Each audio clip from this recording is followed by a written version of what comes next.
Hi friends, ಎಲ್ಲರಿಗೂ ನಮಸ್ತೆ. ಮುದ್ದು ಸೊಸೆ ಮುಂದಿನ ಸಂಚಿಕೆಯಲ್ಲಿ ಏನಾಗುತ್ತೆ ನೋಡೋಣ ಬನ್ನಿ. ನೋಡೋದಕ್ಕೂ ಮುಂಚೆ ಯಾರು ವಿನೋದ ವೈಎಂ ವ್ಲಾಗ್ಗೆ ಸಬ್ಸ್ಕ್ರೈಬ್ ಆಗಿಲ್ವೋ ಪ್ಲೀಸ್ ಸಬ್ಸ್ಕ್ರೈಬ್ ಆಗಿ, ಲೈಕ್ ಮಾಡಿ, ಶೇರ್ ಮಾಡಿ, ಕಮೆಂಟ್ ಮಾಡಿ, ಬೆಲ್ಲೈಕಾನ್ ಆಲ್ ಅಂತ ಒತ್ತಿ ಫ್ರೆಂಡ್ಸ್. ಗೌಡ್ರೆ, ಅದು ಕೆಲಸದವ್ರು ಬಂದಿಲ್ಲ ಅಲ್ವೇ, ಅದಕ್ಕೆ ತಗೊಂಡೋಗ್ತಾ ಇದ್ದೆ ಅಟೆಯ. ಅದಕ್ಕೆ ಯಾಕೆ ನೀವು ಇಷ್ಟೊಂದು ಕೋಪ ಮಾಡ್ಕೊಂಡಿದ್ದೀರಾ ಅಂತ ಕೇಳ್ತಾಳೆ ವಿದ್ಯಾ. ಕ್ವಾಟ್ಲೆ ಸಾವಿತ್ರಿ ವಿನಂತಿ ನಿಂತಿರೋದು ನೋಡ್ಬಿಟ್ಟು, ಅತ್ಗೆಮ್ಮ ಕೆಲಸದವ್ರು ಬಂದಿಲ್ವೇ ಅಣ್ತಮ್ಮ ಹ್ಞೂ ಅಂತ ಕೇಳಿ ಕಣ್ಸನ್ನೆ ಮಾಡ್ತಾನೆ ಭದ್ರನ್ಗೆ ಕ್ವಾಟ್ಲೆ. ಭದ್ರ ವಿನಂತಿನ ಸಾವಿತ್ರಿನ ನೋಡ್ಬಿಟ್ಟು, ಅತ್ತೆ ಸಾವಿತ್ರಿ ಅತ್ತೆ ಅಂತ ಕೂಗ್ತಾನೆ ಭದ್ರ.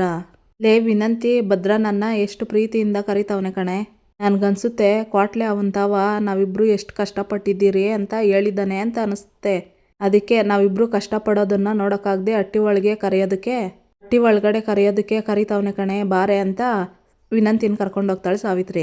ಎಲ್ಲ ಗೌಡ್ರೆ, ಅವ್ರನ್ನ ಯಾಕೆ ಬರೋದಕ್ಕೆ ಕೇಳ್ತಾ ಇದ್ದೀರಾ ಅಂತ ವಿದ್ಯೆ ಹೇಳ್ತಾಳೆ. ಗೊತ್ತಾಗ್ತಾ ಇದೆ, ಸ್ವಲ್ಪ ನಿಂತ್ಕೊಳ್ಳಮ್ಮಿ ಅಂತ ಭದ್ರ ಹೇಳ್ತಾನೆ. ಭದ್ರ, ನನಗೆ ಗೊತ್ತಿತ್ತು ಕಣಪ್ಪ, ನೀನು ಎಷ್ಟೇ ಹೊರಟಾಗಿ ಮಾತಾಡಿದ್ರು ನಿನ್ನ ಮನ್ಸು ಮಾತ್ರ ಐಸ್ಕ್ಯಾಂಡಿತಾರ ಅಂತ. ಹೆಂಗೋ ನೀನಾದರೂ ನಮ್ಮ ಕಷ್ಟನ ಅರ್ಥ ಮಾಡ್ಕೊಂಡು ಕ್ಷಮಿಸಿ ಕರೆದಲ್ಲ, ಅಷ್ಟು ಸಾಕು ಅಂತಾಳೆ ಸಾವಿತ್ರಿ. ಅತ್ತೆ, ನಾನು ನಿನ್ನ ಕರೆದಿದ್ದು ಕ್ಷಮಿಸ್ಬಿಟ್ಟು ಹಟ್ಟಿ ಒಳಗಡೆ ಕರ್ಕೊಳೋದಕ್ಕಲ್ಲ.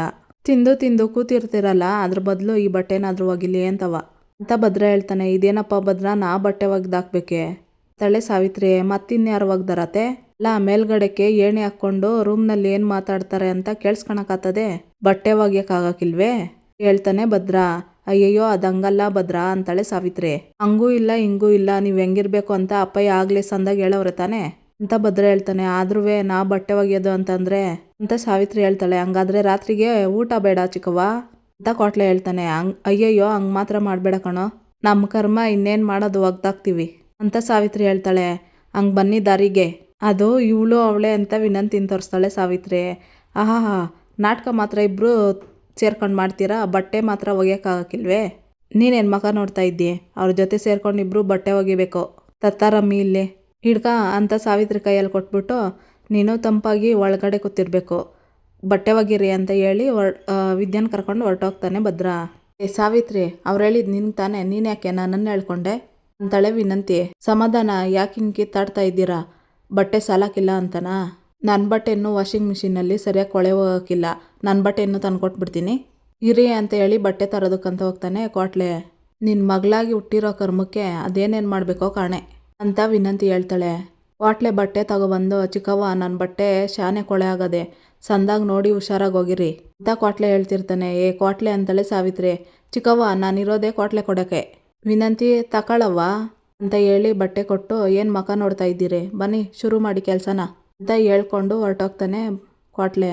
ಇತ್ತ ಸುಭಾಷ ರಂಜಿನಿ ಮನೆಗೆ ಬಂದಿರ್ತಾನೆ. ರಂಜಿನಿ ಕೂಲ್ ಡ್ರಿಂಕ್ಸ್ ಕೊಟ್ಟು ಕಬಾಬ್ ಮಾಡಿ ತಂದಿರ್ತಾಳೆ ಪ್ಲೇಟಲ್ಲಿ. ರಂಜಿನಿ, ಒಳ್ಳೆ ದ್ಯಾವತೆ ಥರ ಕಾಣಿಸ್ತಾ ಇದೀಯ ನೀನು ಅಂತ ರಂಜಿನಿನ ಹೊಗಳ್ತಾ ಇರ್ತಾನೆ. ರಂಜಿನಿ ನಗಿತಾ ಇರ್ತಾಳೆ. ನೀನು ನಗದ್ಮೇಕೆ ವಾತಾವರಣನೇ ಚೇಂಜ್ ಆಗೋತ್ತದೆ. ದಿಟ ಹೇಳು, ನೀನೇನಾದರೂ ಮಾಟ ಮಂತ್ರ ಮಾಡೋದು ಕಲ್ತಿದೀಯಾ ಹೆಂಗೆ ಅಂತಾನೆ ಸುಭಾಷ್ ಯಾಕೆ ಪ್ರಶ್ನೆ ಅಂತಾಳೆ ರಂಜಿನಿ. ನೀ ರೂಮ್ ಒಳಗೆ ಬಂದ್ಮೇಕೆ ನನಗೆ ಬೇರೆ ಏನು ಗಮನಕ್ಕೆ ಬರ್ತಾ ಇಲ್ಲ, ಬರೀ ನಿಂದೆಯ ಧ್ಯಾನ ಆಗೋಗದೆ. ನಿನ್ನನ್ನು ನೋಡ್ತಾ ಇದ್ರೆ ಅಂತಾನೆ ಸುಭಾಷ. ಹಂಗೆ ನನ್ನನ್ನು ತಿನ್ಕೋಬೇಡಿ, ನಿಮ್ಗಂತ ಸ್ಪೆಷಲ್ಲಾಗಿ ಕಬಾಬ್ ಮಾಡ್ಕೊಬಂದಿದ್ದೀನಿ ಅಂತ ರಂಜಿನಿ ಹೇಳ್ತಾಳೆ. ಚಿಕನ್ ಕಬಾಬ್ ತಿನ್ಬಿಟ್ಟು ಸುಭಾಷ, ನಿನ್ನ ಸ್ಪರ್ಶದಿಂದ ಮಾಡಿರೋದಲ್ವೇ, ತುಂಬ ಚೆನ್ನಾಗೈತೆ. ನಿನ್ನ ಪ್ರೀತಿ ಲೇಟಾಗಿ ಬಂದರೂ ಏನೋ ಒಂಥರ ಸ್ಪೆಷಲ್ ಅನ್ನಿಸ್ತೈತೆ. ಒಂದು ವೇಳೆ ಏನಾದರೂ ನನಗೆ ಮದುವೆ ಆಗಿರಲಿಲ್ಲ ಅನ್ಕೋ, ನಿನಗೆ ತಾಳಿ ಕಟ್ಟಿ ಹೆಂಡ್ತಿ ಮಾಡ್ಕೊಬಿಡ್ತಾ ಇದ್ದೆ ಅಂತ ಹೇಳ್ತಾನೆ ಸುಭಾಷ. ರಂಜಿನಿ ಹಂಗೆ ಯೋಚನೆ ಮಾಡ್ಕೊಂಡು ನಿಂತಿರ್ತಾಳೆ. ರಂಜಿನಿ, ಏನು ಯೋಚನೆ ಮಾಡ್ತಾ ಇದ್ದೀಯಾ ಅಂತ ಕೇಳ್ತಾನೆ ಸುಭಾಷ. ಏನೂ ಇಲ್ಲ ಸುಭಾಷ್, ಇರು 1 ನಿಮಿಷ ಬರ್ತೀನಿ ಅಂತ ವಾಶ್ರೂಮ್ಗೆ ಹೋಗ್ತಾನೆ ಸುಭಾಷ ಹೊರಗಡೆ ಬರೋಷ್ಟರಲ್ಲಿ ಇವಳು ಫೋನ್ ತಗೊಂಡು ರಂಜಿನಿ ರೆಕಾರ್ಡ್ ಮಾಡ್ಕೊತಿರ್ತಾಳೆ ನಡೆಯೋದ್ರನ್ನೆಲ್ಲನೂ. ಒಂದು ಮೂಲೆಯಲ್ಲಿ ಬಚ್ಚಿಡ್ತಾಳೆ ಫೋನ್ನ. ರೆಕಾರ್ಡ್ ಆಪ್ಷನ್ ಒತ್ತಿ, ಇಲ್ಲಿ ನಿಂತ್ಕೊಂಡು ಏನು ಮಾಡ್ತಾ ಇದೆಯಾ, ಸರಿ ಬಾ ಅಂತಾನೆ ಸುಭಾಷ. ಪಕ್ಕದಲ್ಲಿ ನಾನಿದ್ರು ಇಷ್ಟೊಂದು ಕುಡಿಯೋ ಅವಶ್ಯಕತೆ ಇದೆಯಾ? ಎಣ್ಣೆಗಿಂತ ಹೆಚ್ಚಿಗೆ ನಾನೇ ಕಿಕ್ ಕೊಡ್ತೀನಿ, ಅದು ಬಿಟ್ಟು ಎಣ್ಣೆ ಕುಡಿತಾ ಇದೆಯಲ್ಲ ನೀನು ಅಂತಾಳೆ ರಂಜಿನಿ. ನೀಟ್ ಹೇಳಿದ್ಮೇಕೆ ಇಲ್ಲ ಅನ್ನಕತ್ತದೆ ಅಂತ ಸುಭಾಷ ಹೇಳ್ತಾನೆ. ಇತ್ತ ಚಂಪಾ ಅತ್ತಿಂದ ಇತ್ತ ಓಡಾಡ್ಕೊಂಡು, ಇಲ್ಲ ಇವತ್ತು ಭದ್ರಣ್ಣ ಬಂದೇಟ್ಗೆ ಹೇಳ್ಬಿಡ್ತೀನಿ, ಒಂಚೂರು ಭಯ ಪಡೋಕ್ಕಿಲ್ಲ, ನಾನು ಹೇಳ್ಬಿಡ್ತೀನಿ ಇವತ್ತು ಅಂತ ಅನ್ಕೊಂತಿರ್ತಾಳೆ ಚಂಪಾ. ಅಲ್ಲಿಗೆ ಭದ್ರ ಬರ್ತಾನೆ. ಗಾಡಿ ಶಬ್ದ ಬರ್ತದೆ, ಭದ್ರಣ್ಣನೇ ಬಂದಿರಬೇಕು ಅಂತ ಅನ್ಕೊಂತಿರ್ತಾಳೆ. ಭದ್ರ ಒಳಗಡೆ ಹೋಗೋದಕ್ಕಂತ ಹೋಗ್ತಾನೆ. ಭದ್ರಣ್ಣ 1 ನಿಮಿಷ ಅಂತ ಚಂಪಾ ಹೇಳ್ತಾಳೆ. ಚಂಪಾ, ನಿನ್ನ ಹತ್ರ ಎಷ್ಟು ಕಿತ ಹೇಳ್ಬೇಕು, ಅಣ್ಣ ಅಂತ ಕರಿಬೇಡ ಭಾವ ಅಂತ ಕರಿ ಅಂತ ಭದ್ರ ಹೇಳ್ತಾನೆ. ಶಂಸಿ ಭಾವ, ಅದು ಅಭ್ಯಾಸ ಬಲ ಅಂತಾಳೆ ಚಂಪಾ. ಸರಿ ಅದೇನು ಹೇಳು ಚಂಪಾ ಅಂತಾನೆ ಭದ್ರ. ವಾವ ಅದು ಇವಳೇನು ನನ್ನ ಮುಂದ್ಗೂಟೆ ಹಿಂಗೆಲ್ಲ ಮಾತಾಡ್ತಾವಳಲ್ಲ ಅಂತ ತಪ್ಪು ತಿಳಿಬೇಡಿ ಅಂತ ಚಂಪಾ ಹೇಳ್ತಾಳೆ. ಏನಾಯ್ತು ಚಂಪಾ, ಸುಭಾಷ ಏನಾದರೂ ತೊಂದರೆ ಗಿಂದ್ರೆ ಕೊಟ್ನೆ? ಹಂಗೇನಾದರೂ ಇದ್ರೆ ಹೇಳು, 4 ಬಿಗ್ದು ಬುದ್ಧಿ ಹೇಳ್ತೀನಿ ಅಂತ ಭದ್ರ ಹೇಳ್ತಾನೆ. ಅಯ್ಯೋ ಇಲ್ಲ ಬಾವ, ಅದು ನಾನು ಮಾತಾಡಕ್ಕೆ ಬಂದಿದ್ದು ಅವ್ರ ವಿಚಾರನೇಯ ಅಂತ ಚಂಪಾ ಹೇಳ್ತಾಳೆ. ಸುಭಾಷನ್ ವಿಚಾರನ? ಸರಿ ಹೇಳು ಅದೇನು ಅಂತಾನೆ ಭದ್ರ. ಅದು ಬಾವ, ಕೆಲವು ವಿಚಾರಗಳಲ್ಲಿ ನನ್ನ ಗಂಡ ತಪ್ಪು ಮಾಡಿದ್ರಿಂದ ದೊಡ್ಡ ಮಾವ ಅವ್ರಿಗೆ ಶಿಕ್ಷೆ ಕೊಟ್ಟಿದ್ರು. ಹಂಗಾಗಿ ಅವರು ಔಟ್ ಹೌಸ್ನಲ್ಲೇ ಇದ್ಕೊಂಡು ಇಲ್ಲಿ ಗಂಟ ಶಿಕ್ಷೆ ಅನ್ಭೋಗಿಸ್ತವ್ರೆ. ಇಟೆಲ್ಲ ಆದ್ಮೇಕೆ ಅವ್ರಿಗೆ ಅವ್ರ ತಪ್ಪಿನ ಅರಿವಾಗದೆ ಬುದ್ಧಿ ಕಲ್ತವ್ರೆ, ಜೊತೆಗೆ ಒಳ್ಳೆಯವರು ಆಗವ್ರೆ. ಆದ್ರೂ ಅವ್ರಿಗೆ ಕ್ಷಮೆ ಸಿಗ್ತಾ ಇಲ್ಲ ಅನ್ನೋಕೊರ್ಗು ನನ್ನನ್ನು ಶಾನೆ ಕಾಡ್ತಾ ಇದೆ. ಇನ್ನು 8 ದಿವಸ ಅಂತ ಅವರು ಔಟ್ ಹೌಸಲ್ಲೇ ಇರಬೇಕು ಬಾವ. ಇನ್ನು ಎಲ್ಲಿ ಗಂಟ ಅವರು ಬಿಡಿ ಗಾಸ್ಗೂ ಬೇರೆಯವ್ರ ತವ ಕೈ ಚಾಚಬೇಕು ನೀವೇ ಹೇಳಿ. ದಯವಿಟ್ಟು ಹಿಂಗೆ ನಿಮ್ಮ ಎದುರುಗಡೆ ನಿಂತು ಮಾತಾಡ್ತಾ ಇವನಿ ಅಂತ ತಪ್ಪು ತಿಳ್ಕೊಬೇಡಿ. ಒಂದು ಹೆಣ್ಣಿಗೂ ತನ್ನ ಗಂಡನಿಗೆ ಸ್ಥಾನಮಾನ 4 ಜನ ಮುಂದ್ಗೂಟೆ ಬೆಲೆ ಸಿಗಬೇಕು ಅಂತ ಆಸೆ ಇರ್ತದೆ ಅಂತ ಚಂಪಾ ಹೇಳ್ತಾಳೆ. ಅದೆಲ್ಲ ಸರಿ, ಇವಾಗ ನಾನೇನು ಮಾಡಬೇಕು ಅಂತ ಹೇಳಿ ಚಂಪಾ ಅಂತಾನೆ ಭದ್ರ. ನನ್ನ ಗಂಡನಿಗೂ ಈ ಮನೆಯಾಗೆ ಸ್ಥಾನಮಾನ ಕೊಟ್ಟು ಅವ್ರಿಗೂ ಒಂದು ಜವಾಬ್ದಾರಿ ಕೊಟ್ಟು ತಲೆ ಎತ್ಕೊಂಡಿರಂಗೆ ಒಂದು ದಾರಿ ಆಗಬೇಕು. ಅದಕ್ಕೆ ನಿಮ್ಮ ದೊಡ್ಡ ಮಾವಂತವ ಮಾತಾಡಿ ವ್ಯವಸ್ಥೆ ಮಾಡ್ಕೊಡಿ ಬಾವ ಅಂತ ಕೈ ಮುಗಿತಾಳೆ ಚಂಪಾ. ಮೊದಲು ನಿನ್ನ ಕೈ ಕೆಳಗಿಳಿಸು. ನಿನಗೆ ಹೇಳ್ತಾ ಇರೋದು, ಕೈ ಕೆಳಗಿಳಿಸು. ಇಷ್ಟೇನಾ ಇಲ್ಲ ಬೇರೆ ಏನಾದರೂ ಇದ್ದತಾ ಅಂತ ಕೇಳ್ತಾನೆ ಭದ್ರ. ಇಲ್ಲ ಬಾವ, ಇದೊಂದೇ ಒಂದು ಸಹಾಯ ಆದರೆ ಸಾಕು ಅಂತಾಳೆ ಚಂಪಾ. ಸರಿ ನೀನೇನು ಯೋಚನೆ ಮಾಡಬೇಡ, ಪೈಂತವ ನಾನು ಮಾತಾಡ್ತೀನಿ ಅಂತ ಭದ್ರ ಹೇಳ್ತಾನೆ. ತಿಟ್ವಾಗ್ಲೂ ನಿಮ್ಮ ಸಹಾಯನ ಯಾವತ್ತೂ ಮರೆಯೋಕ್ಕಿಲ್ಲ ಅಂತ ಹೇಳಿ ಕಾಲಿಗೆ ಬೀಳಕ್ಕೆ ಹೋಗ್ತಾಳೆ ಚಂಪಾ. ಅಯ್ಯೋ ಚಂಪಾ, ಇದು ನಾನು ಮಾಡ್ತಾ ಇರೋದು ಸಹಾಯ ಅಲ್ಲ, ಇದು ನನ್ನ ಮನೆ ಮಗನಾಗಿ ಮಾಡಬೇಕಾಗಿರೋ ಕರ್ತವ್ಯ. ಅದು ಅಲ್ದೆಯ ನಮ್ಮ ಸುಭಾಷ ಬದಲಾಗವನೆ ಅನ್ಮೇಕೆ ಅದಕ್ಕಿಂತ ಖುಷಿ ವಿಚಾರ ಇನ್ನೇನಾಯ್ತು ಹೇಳು. ಎಲ್ಲದಕ್ಕಿಂತ ಹೆಚ್ಚಾಗಿ ಸುಭಾಷ ಏನಾದರೂ ಜವಾಬ್ದಾರಿ ತಗೊಂತಾನೆ ಅಂತಂದ್ರೆ ಅಪ್ಪಯ್ಯ ಚಿಕ್ಕಪ್ಪ ಭಾರಿ ಖುಷಿ ಪಡ್ತಾರೆ ನೋಡು. ಪ್ರತಿಯೊಂದು ತಪ್ಪಿಗೂ ಪ್ರಾಯಶ್ಚಿತ್ತ ಅಂತ ಇದ್ದೇ ಇರ್ತೈತೆ.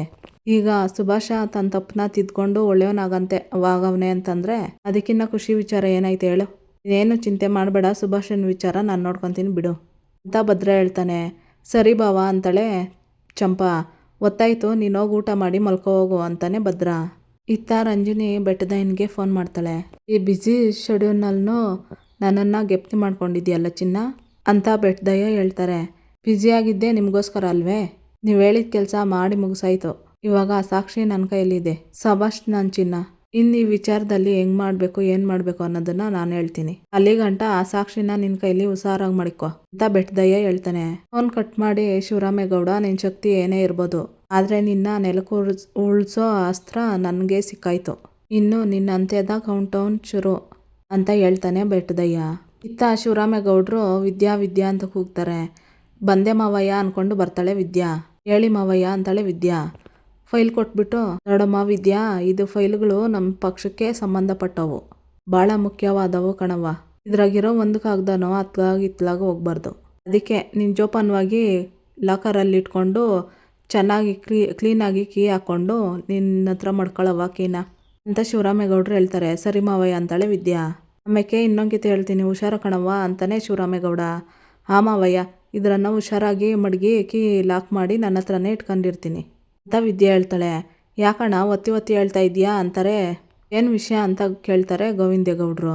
ಇದು ಪಕ್ಷಕ್ಕೆ ಸಂಬಂಧಪಟ್ಟವು, ಹೈಕಮಾಂಡ್ಗೆ ಬಿಟ್ಟರೆ ನಮ್ಮ CM ಸಾಹೇಬ್ರಿಗೆ ಮತ್ತು 2 ಮಂತ್ರಿಗಳಿಗಷ್ಟೇ ಗೊತ್ತಿರೋದು ವಿಚಾರ. ಇದರಲ್ಲಿರೋ ವಿಚಾರ ಸೋರಿಕೆ ಆಗಿಬಿಟ್ರೆ ಭಾಳ ತೊಂದರೆ ಆಗ್ಬಿಡ್ತೈತೆ, ಅದಕ್ಕೆ ಅಂತ ಹೇಳ್ತಿರ್ತಾರೆ ಶಿವರಾಮೇಗೌಡರು. ಅಪ್ಪಯ್ಯ, ನಿಂತವ ಒಂದು ವಿಷಯ ಹೇಳ್ಬೇಕಾಗಿತ್ತು ಅಂತ ಭದ್ರೇಗೌಡ ಬರ್ತಾನೆ. ಅಪ್ಪಯ್ಯ, ಈಗ ಯಾರಾದರೂ ತಪ್ಪು ಮಾಡಿದ್ರೆ ಅವ್ರಿಗೆ ಎಷ್ಟು ದಿನ ಅಂತ ಶಿಕ್ಷೆ ಕೊಡ್ಬೋದು ಅಂತ ಭದ್ರ ಕೇಳ್ತಾನೆ. ಅದು ಅವ್ನು ಮಾಡಿರೋ ತಪ್ಪು ಮೇಲೆ ನಿರ್ಧಾರ ಆಗ್ತದೆ. ಅದು ಸರಿ, ಈ ವಿಚಾರನ ನನ್ನ ಹತ್ರ ಯಾಕೆ ಹೇಳ್ತಾ ಇದ್ದಿ ಅಂತಾನೆ ಶಿವರಾಮೇಗೌಡ. ಅಪ್ಪಯ್ಯ, ಅದು ನಮ್ಮ ಸುಭಾಷ ಇಲ್ವೇ, ಅವ್ನು ಮಾಡಿರೋ ತಪ್ಪಿಗೆ ಶಿಕ್ಷೆ ಅನುಭವಿಸಿರೋದು ಸಾಕು ಅನ್ನಿಸ್ತದೆ. ಆಮೇಲೆ ಅಪ್ಪಯ್ಯ ಅವನ ಶಾನೆ ಬದಲಾಗಿರೋ ಥರ ಕಾಣಿಸ್ತಾವನೆ. ನಾನು ಯಾಕೆ ಈ ಮಾತು ಹೇಳ್ತಾ ಇವನಿ ಅಂತಂದರೆ ಅವನಿಗೂ ಮದುವೆ ಆಗದೆ. ಅದು ಅಲ್ದೆಯ ಚಿಕ್ಕವನಿಗೆ ನಿಮ್ಮ ಮಗ ಏನು ಮಾಡ್ತಾವನೆ ಅಂತ ಕೇಳಿದ್ರೆ ಅವ್ರೇನು ಮಾತಾಡೋಕ್ಕಾಗ್ದಂಗೆ ತಲೆ ತಗ್ಗಿಸ್ಬೇಕಾಗ್ತದೆ. ಶಿಕ್ಷೆ ಕೊಡೋದು ಅವ್ನು ಮಾಡಿರೋ ತಪ್ಪನ್ನ ತೆಗೆದುಕೊಂಡು ಬದಲಾಗಲ್ವೇ ಅಪ್ಪಯ್ಯ. ಈಗ ನಮ್ಮ ಸುಭಾಷ ಎಲ್ಲ ಅರ್ಥ ಮಾಡ್ಕೊಂಡವನೆ, ತಪ್ಪೆಲ್ಲ ತಿದ್ಕೊಂಡವನೆ ಅಪ್ಪಯ್ಯ. ಅದಕ್ಕೆ ಅವನ ತಪ್ಪನ್ನ ದೊಡ್ಡ ಮನ್ಸು ಮಾಡಿ ಕ್ಷಮಿಸಿ ಅವನಿಗೂ ಒಂದು ಜವಾಬ್ದಾರಿ ಕೊಟ್ಟು ನೋಡೋಣ ಅಪ್ಪಯ್ಯ. ಹಾಗೇನೆ ಅವನು ಗರ್ವದಿಂದ ಬದುಕಂಗೆ ಒಂದು ದಾರಿ ಮಾಡ್ಕೊಳ್ಳೋದು ಒಳ್ಳೇದು ಅನಿಸ್ತೈತೆ ಅಪ್ಪಯ್ಯ. ಏಟೇ ಆದರೂ ಅವ್ನು ನನ್ನ ತಮ್ಮ, ಈ ಮನೆ ಮಗ, ಅವನಿಗೆ ಮರ್ಯಾದೆ ಹೋಗೋದೊಂದೇ, ನಮಗೂ ಮರ್ಯಾದೆ ಹೋಗೋದೊಂದೇ ಅಲ್ವೇ ಅಪ್ಪಯ್ಯ ಅಂತ ಹೇಳ್ತಾನೆ ಭದ್ರ. ಇದಕ್ಕೆ ನಗದ್ಬಿಟ್ಟು ಅಣ್ಣ ತಮ್ಮಂದಿರೋ ಬೆಳೀತಾ ದಯಾದಿಗಳು ಅನ್ನೋ ಮಾತು ನಿನ್ನ ವಿಚಾರದಲ್ಲಿ ಸುಳ್ಳಾಗೋಯ್ತು ನೋಡು. ಅವನು ನಿನ್ನ ಜೊತೆಗೆ ಹುಟ್ಟದೇ ಇದ್ರೂ ನನ್ನ ತಮ್ಮ ಸಂದಾಗಿರ್ಬೇಕು ಅಂತ ಆಸೆ ಪಡ್ತಾ ಇದೆಯಾ ನೋಡು. ಇದನ್ನ ನೋಡ್ಮೇಕೆ ನಂಗೆ ಶಾನೆ ಹೆಮ್ಮೆ ಅನ್ನಿಸ್ತೈತೆ ಗಂಡ್ಲ. ಅವ್ನು ಬದಲಾಗಿದ್ದಾನೋ ಬಿಟ್ಟಿದ್ದಾನೋ ನನಗಂತೂ ಗೊತ್ತಿಲ್ಲ. ಆದರೆ ಅವ್ನು ಸಂದಾಗಿರ್ಬೇಕು ಅಂತ ಆಸೆ ಪಟ್ಟಲ್ಲ, ಇದು ನನಗಿಷ್ಟ ಆಗಿದ್ದು, ಅದಕ್ಕೆ ಒಪ್ಕೊತಾ ಇದ್ದೀನಿ ಅಂತ ಹೇಳಿ ಶಿವರಾಮೇಗೌಡರು ಈಶ್ವರಿ ಅವನ್ನ ಬರಕ್ಕೆ ಹೇಳು ಅಂತಾರೆ. ಸರಿ ಬಾವ ಅಂತ ಹೇಳಿ ಕಣ್ಸನ್ನೆ ಮಾಡ್ತಾಳೆ ಈಶ್ವರಿ ಚಿತ್ರಾಗೆ. ಚಿತ್ರ ಹೋಗ್ತಾಳೆ ಸುಭಾಷನ್ ಕರ್ಕೊಬರೋದಕ್ಕಂತ. ಗೋವಿಂದ ಇನ್ಮ್ಯಾಕಾದ್ರೂ ಒಳ್ಳೆ ಬುದ್ಧಿ ಕಲ್ತ್ಕೊಂಡು ನಮ್ಮ ಗ್ರಾನೈಟ್ ಫ್ಯಾಕ್ಟ್ರಿಗಳನ್ನ ನೋಡಿಕೊಂಡು ಗಮನಿರೋಕೆ ಹೇಳು ಅಂತ ಶಿವರಾಮೇಗೌಡರು ಹೇಳ್ತಾರೆ. ಅವನು ಆಟ ಎಲ್ಲ ತಪ್ಪು ಮಾಡಿದ್ರು ಅವನು ಗೌರವದಿಂದ ಬದುಕಬೇಕು ಅಂತ ಅವನ ಬಗ್ಗೆ ಯೋಚನೆ ಮಾಡ್ತಿದ್ದೀರಲ್ಲ, ಇದಕ್ಕೆ ಏನು ಹೇಳಬೇಕು ಅಂತ ಅರ್ಥ ಆಗ್ತಾ ಇಲ್ಲ ನನಗೆ ಅಂತ ಗೋವಿಂದೇಗೌಡರು ಹೇಳ್ತಾರೆ. ಏನು ಮಾತು ಅಂತ ಆಡ್ತೀಯ, ಸುಮ್ಕಿರ್ಲಾ ಮೋಹನ. ಅವ್ವ ನಾನು ಹೇಳಿದ್ದು ಸರಿನಾ ತಪ್ಪ ಅಂತ ಶಿವರಾಮೇಗೌಡರು ಕೇಳ್ತಾರೆ. ನೀವು ಭದ್ರ ಸೇರಿ ತೀರ್ಮಾನ ಮಾಡಿದ್ದೀರಾ ಅನ್ಮೇಕೆ ಅದು ಸರಿಯಾಗೇ ಇರ್ತೈತೆ ಬಿಡಿ ಅಂತ ಮೋಹನ ಹೇಳ್ತಾಳೆ. ನನ್ನ ಮಕ್ಕಳು ಮೊಮ್ಮಕ್ಕಳು ಸಂದಾಕಿರ್ಬೇಕು ಅನ್ನೋದೇ ನನ್ನ ಆಸೆ ಅಲ್ವೇನಪ್ಪ. ಇನ್ಮ್ಯಾಕಾದ್ರೂ ಅವನು ಈ ಅಟ್ಟಿ ಮಾನ ಮರ್ಯಾದೆ ಉಳಿಸ್ಬಿಟ್ಟು ಬದುಕ್ಬಿಟ್ರೆ ಸಾಕು ಅಂತ ಅಜ್ಜಮ್ಮ ಹೇಳ್ತಾಳೆ. ನಿಮ್ಮ ದೊಡ್ಡಪ್ಪನೂ ಭದ್ರನೂ ನಿನ್ನ ಕ್ಷಮಿಸಿ ಗ್ರಾನೈಟ್ ವ್ಯವಹಾರವ ನಿನ್ಗೊಯ್ಸ್ಕೊಡ್ಬೇಕು ಅಂತವ್ರೆ ಅಂತ ಈಶ್ವರಿ ಹೇಳ್ತಾಳೆ. ಸುಭಾಷನ್ನ ಅಜ್ಜಮ್ಮ ಸನ್ನೆ ಮಾಡ್ತಾಳೆ ಬಗ್ಗು ಅಂತ. ಅವನು ಕಿವಿ ಕೊಡ್ತಾನೆ ಅಜ್ಜಮ್ಮನ ಹತ್ರ. ಬರೀ ಖುಷಿ ಪಟ್ಬಿಟ್ರೆ ಸಿರಿ ಸಿಗಾಕಿಲ್ಲ, ಇನ್ನು ಮುಂದಕ್ಕಾದ್ರೂ ನೆಟ್ಟಿಗೆ ಬದುಕೋ ದಾರಿ ನೋಡು. ಹೆಣ್ಣಿಂದನೇ ಮಹಾಭಾರತ ರಾಮಾಯಣ ಎಲ್ಲ ನಡೆದೋಯ್ತು, ಇನ್ನು ಮುಂದಕ್ಕಾದ್ರೂ ಹೆಣ್ಣಿನ ಬಗ್ಗೆ ಹುಷಾರಾಗಿರೋ ಅಂತ ಅಜ್ಜಮ್ಮ ಹೇಳ್ತಾಳೆ. ಸರಿ ಅಮ್ಮಮ್ಮ, ಇನ್ಮ್ಯಾಕೆ ಹುಷಾರಾಗಿರ್ತೀನಿ ನಾನು ಅಂತ ಸುಭಾಷ ಹೇಳ್ತಾನೆ. ಚೆನ್ನಾಗಿ ಕುಡ್ಕೊಬಂದು ತಾಯಿ ಸಮಾನ ಆಗಿರೋ ಅದಕ್ಕೆ ಸೆರಗಿಗೆ ಕೈ ಹಾಕ್ದವ್ ನೀನು ಅಂತ ಸುಭಾಷನ್ಗೆ ಕಿವಿಯಲ್ಲಿ ಹೇಳ್ತಿರ್ತಾಳೆ ಅಜ್ಜಿ. ಏನು ಹೇಳ್ದವ್ವ ಅಂತ ಶಿವರಾಮೇಗೌಡರು ಹೇಳ್ತಾರೆ. ಅವ್ವ ನಿನ್ನೆ ಕೇಳ್ತಾ ಇರೋದು, ಮಾತಾಡವ್ವ ಅಂತ ಶಿವರಾಮೇಗೌಡರು ಹೇಳ್ತಾರೆ. ಅಮ್ಮಮ್ಮ ಅದೇನೋ ಅದಕ್ಕೆ ಅಂದಂಗಿತ್ತು, ಏನಮ್ಮಮ್ಮ ಅದು ಅಂತ ಭದ್ರೇಗೌಡ ಕೇಳ್ತಾನೆ. ಅದು ನಿಮ್ಮ ಅದಕ್ಕೆನ ನೋಡು, ಸಣ್ಣ ಹುಡುಗಿ ಆದರೂ ಹೆಂಗ ನಿಭಾಯಿಸ್ಕೊಂಡು ಎಲ್ಲ ಹೋಗ್ತಾ ಇದ್ದಾಳೆ ಅಂತ ಹೇಳ್ತಾ ಇದ್ದೆ ಕಣಪ್ಪ ಅಂತಾಳೆ ಅಜ್ಜಮ್ಮ. ನೋಡ್ಲಾ, ನಿನ್ನ ಮೇಲೆ ದ್ವೇಷಕ್ಕೋ ಕೋಪಕ್ಕೋ ನಿನ್ನ ಮನೆಯಿಂದ ಹೊರಗಡೆ ಹಾಕಿರಲಿಲ್ಲ. ನೀನು ಮಾಡಿರೋ ತಪ್ಪು ನಿನ್ಗೆ ಅರ್ವಾಗ್ಲಿ ಅಂತ ಮಾಡಿದ್ದು. ನೋಡು, ನೀನು ಕೊಟ್ಟಿರೋ ಜವಾಬ್ದಾರಿನ ಸರಿಯಾಗಿ ನಿಭಾಯಿಸ್ಕೊಂಡೋಗು. ಜೊತೆಗೆ ನಿನ್ನ ನಂಬ್ಕ ಬಂದಿರೋ ಹೆಣ್ಣಿಗೆ ಮೋಸ ಮಾಡ್ದಂಗೆ ಅವಳನ್ನು ಸಂದಾಗ ನೋಡ್ಕೊಂಡೋಗು. ನಿನಗೂ ಮಕ್ಕಳು ಮರಿ ಆಗ್ಬೇಕಲ್ವೇ ಅಂತ ಹೇಳಿ ಶಿವರಾಮೇಗೌಡರು, ಗೋವಿಂದ ನಾನು ಹೇಳ್ದಂಗೆ ಮಾಡ್ಬಿಡು ಅಂತ ಹೇಳ್ತಾರೆ. ಸರಿ ಅಣ್ಣ ಅಂತಾರೆ ಗೋವಿಂದೇಗೌಡರು. ದೊಡ್ಡಪ್ಪ, ನೀವು ನನ್ನ ಕ್ಷಮಿಸಿ ಈ ಹಟ್ಟಿ ಒಳಗಡೆ ಕರ್ಕೊಂಡಿದ್ದಕ್ಕೆ ನಾನು ಯಾವಾಗಲೂ ನಿಮಗೆ ಚಿರಋಣಿಯಾಗಿರ್ತೀನಿ. ದಿಟ ಹೇಳ್ತೀವಿ ದೊಡ್ಡಪ್ಪ, ನಾನೀಗ ಸಂಪೂರ್ಣವಾಗಿ ಬದಲಾಗಿವ್ನಿ ಅಂತ ಹೇಳಿ ಎಲ್ಲರ ಹತ್ರನೂ ಆಶೀರ್ವಾದ ಇಸ್ಕೊತಾನೆ ಸುಭಾಷ. ಶಿವರಾಮೇಗೌಡ್ರ ಹತ್ರ, ಭದ್ರೇಗೌಡ್ರ ಹತ್ರ ಮತ್ತು ಗೋವಿಂದೇಗೌಡ್ರ ಹತ್ರ ಎಲ್ಲ ಆಶೀರ್ವಾದ ತಗೊಂಡು ಅಜ್ಜಮ್ಮನ ಹತ್ರ ಅಮ್ಮಮ್ಮ ಆಶೀರ್ವಾದ ಮಾಡು ಅಂತ ಆಶೀರ್ವಾದ ತಗೊತಾನೆ ಸುಭಾಷ. ನಿಮ್ಮ ಅಣ್ಣ ನಿಮ್ಮ ದೊಡ್ಡಪ್ಪ ಎಲ್ಲ ಇಕ್ಕಿರೋ ನಂಬಿಕೆ ಉಳಿಸ್ಕೊಂಡು ಹೋಗು, ಅದ್ಯಾರು ನಿನಗೆ ಒಳ್ಳೇದು ಮಾಡಲಿ ಅಂತ ಅಜ್ಜಮ್ಮ ಹೇಳ್ತಾಳೆ. ಇಲ್ಲಿಗೆ ಈ ಸಂಚಿಕೆ ಮುಕ್ತಾಯ ಆಗುತ್ತೆ. ಇನ್ನೂ ಯಾರು ವಿನೋದ ವಿಎಂ ವ್ಲಾಗ್ಗೆ ಸಬ್ಸ್ಕ್ರೈಬ್ ಆಗಿಲ್ವೋ ಪ್ಲೀಸ್ ಸಬ್ಸ್ಕ್ರೈಬ್ ಆಗಿ, ಲೈಕ್ ಮಾಡಿ, ಶೇರ್ ಮಾಡಿ, ಕಮೆಂಟ್ ಮಾಡಿ, ಬೆಲ್ಲೈಕಾನ್ ಆಲ್ ಅಂತ ಒತ್ತಿ ಫ್ರೆಂಡ್ಸ್. ಈ ವಿಡಿಯೋ ನೋಡಿದ್ದಕ್ಕಾಗಿ ಎಲ್ಲರಿಗೂ ಧನ್ಯವಾದಗಳು.